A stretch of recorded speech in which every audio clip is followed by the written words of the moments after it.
Okay, this is going to be a concept project of using the grid to create letters or words in a weaving pattern. Now I'm actually going to start with the grid view. I'm going to use the straight line tool. Let me start with a W, and I'll explain where I'm going with that later. And I'll add an E.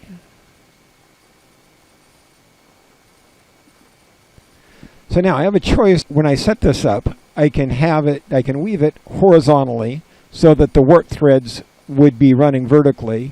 If I do that, each one of these warp columns is going to require 3 to some larger number of shafts, and each one of those is going to be different, so that's going to multiply to a lot more shafts than I'm going to normally have in a conventional loom.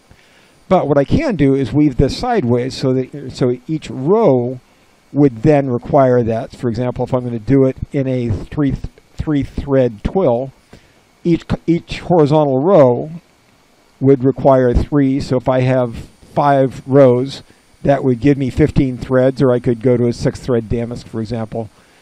So that would be 5 times 6 would be 30 shafts.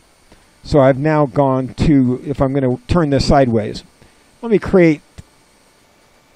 just do the message, weaving is fun. And this will take a couple of minutes. D's and W's and stuff are a little bit harder. Let me do a 3x5 I.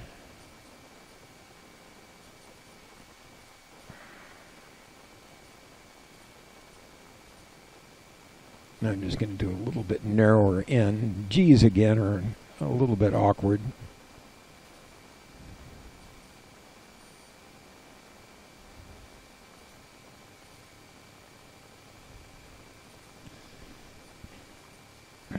Call that a G. I'll skip 3 for a spacer.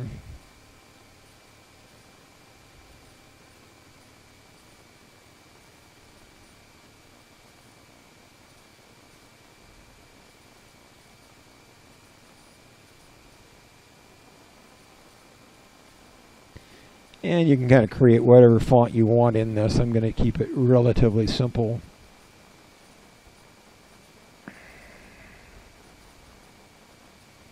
And just because I'm happy about it, let's throw in an exclamation point. So now what I want to do is convert that weaving is fun. I'm now looking at the profile draft. Let me actually call that a profile draft.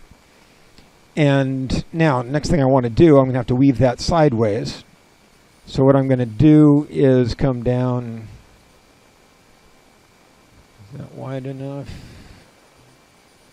If I ask to turn that, no, not quite wide enough. And let me zoom out a little bit. So let me grab a larger block of that. Now when I turn it, I've got weaving is fun down the side here.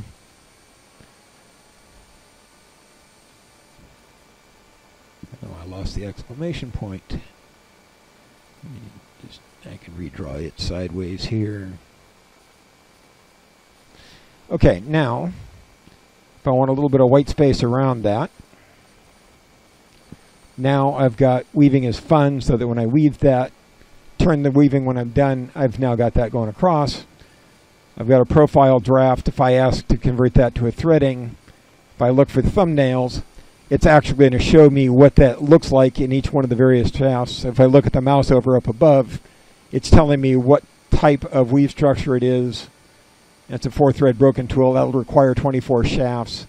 So it will tell me how many shafts it's going to require in each one of the weaving structures. So say I do want to stay with the 24 shaft. I can now see when I do that substitution, it's actually given me that pattern, and I probably would want to do that as a lift plan. So if I ask for tie up to lift plan, now when I go back, it's given me the weaving is fun. I can now save that, do whatever I want to do with that, and convert that into a project and save it. If I wanted to other substitutions, I could also have done the structural block definitions. But that gives me a choice on how I want to do that conversion and what that's going to look like when I'm done with it. Bye now.